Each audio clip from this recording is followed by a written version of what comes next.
आपको बहुत बहुत नमस्कार।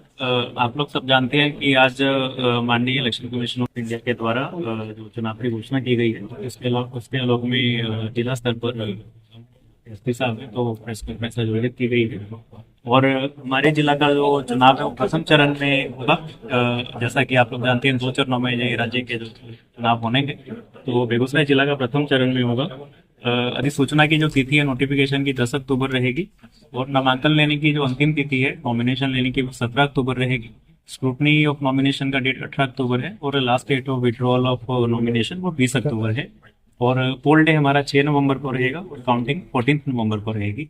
हमारे सातों विधानसभा में जो सातों हमारे आरओज हैं रिटर्निंग ऑफिसर वो नॉमिनेशन की प्रक्रिया विधिवत रूप से अपने टाइम पीरियड के अनुसार स्टार्ट करेंगे। और चुनाव को देखते हुए, कंडक्ट ऑफ इलेक्शन को देखते हुए जितने भी प्रकार के हमारे जो सेल्स थे वो सारे एक्टिव हो गए हैं और जितने भी फैसिलिटीज की सुविधाएं थी उसके लिए भी तैयारी की जा रही है।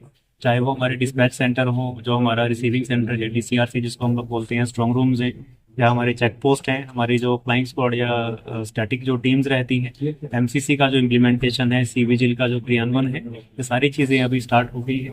और हमारे जितने भी पदाधिकारी इसमें इन्वॉल्व हैं, चाहे वो सेक्टर ऑफिसर हैं, सेक्टर पुलिस ऑफिसर हैं, जिला स्तर पर हमारे साथ हैं, या पुलिस पदाधिकारी हैं, सारे लोग हैं। और हमारे जो विधानसभा स्तर पे जितने भी आरओस की टीम है वो सारे लोग अभी एक्टिव हैं और जितने भी इलेक्शन कमीशन की गाइडलाइंस के अनुसार ये पूरा चुनाव शांतिपूर्वक रूप से संपन्न करें की तैयारी है। हम लोगों को अभी प्री पोल के लिए 15 कंपनी सीएपीएफ की मिली है और सीएपीएफ भी सब जगह पर हम लोगों ने अभी जहाँ पर उनको रुकवा दिया गया है।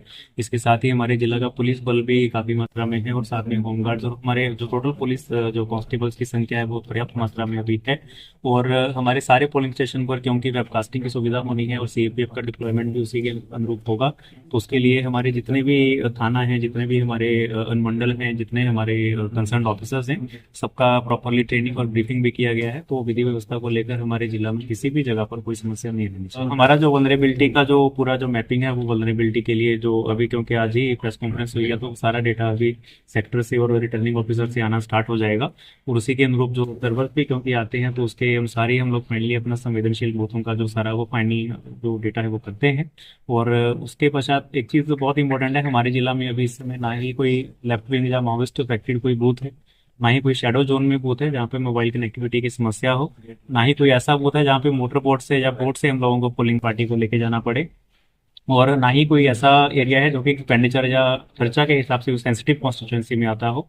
तो इस प्रकार से कोई एबनॉर्मल हमारे जिला में कोई इशू नहीं है और हम लोगों को उम्मीद है कि हमारे जिला में सातों विधानसभा में हमारे सारे 2537 पोलिंग स्टेशन पर बहुत ही शांतिपूर्वक रूप से स्वच्छ रूप से जो पूरा निर्वाचन है वो करवाएंगे। अभी क्योंकि जो लास्ट डे ऑफ नॉमिनेशन से 10 दिन पहले तक फॉर्म ले सकते हैं, तो लास्ट डे ऑफ नॉमिनेशन 17 अक्टूबर है, तो लॉजिकली कल तक हम लोगों का जो फॉर्म है 6, 7, 8 है जो वो हम लोग ले सकते हैं। सारी पॉलिटिकल पार्टीज भी क्योंकि यहाँ पर उपस्थित थी तो उनको भी इसके लिए पहले भी सूचित किया गया था जब फाइनल रोल हम लोगों ने पब्लिश किया था। तो लेकिन हमारे पास अभी जो फॉर्म्स की जो संख्या है जो आ रहे हैं वो काफ़ी कम मात्रा में आ रहे हैं क्योंकि लगभग सारा काम एसआईआर में और अभी ड्राफ्ट रोल और फाइनल रोल के बीच में पूरा हो गया है। बहुत ही संख्या में, बहुत काफ़ी मात्रा में हम लोगों को फॉर्म्स प्राप्त हुए हैं और उसका हम लोगों ने डिस्पोजल भी कर दिया है। तो ओवरऑल हमारे लिए रोल को लेकर कोई मेजर इशू इस समय नहीं है। आप लोग जानते हैं कि एमसीसी इफेक्ट आ चुका है, मॉडल आदर्श आचार संहिता आ चुकी है। नियम अनुसार, कानून अनुसार जो भी प्रावधान है उनका पूरी तरह से पालन कराया जाएगा। पुलिस प्रशासन, जिला प्रशासन मिलकर इसमें कार्रवाई कर रहा है। पर्याप्त मात्रा में सिक्योरिटी फोर्सेस और जिला पुलिस बल उपलब्ध है और जो भी नियम कानून का पूरी तरह से अनुपालन कराया जाएगा।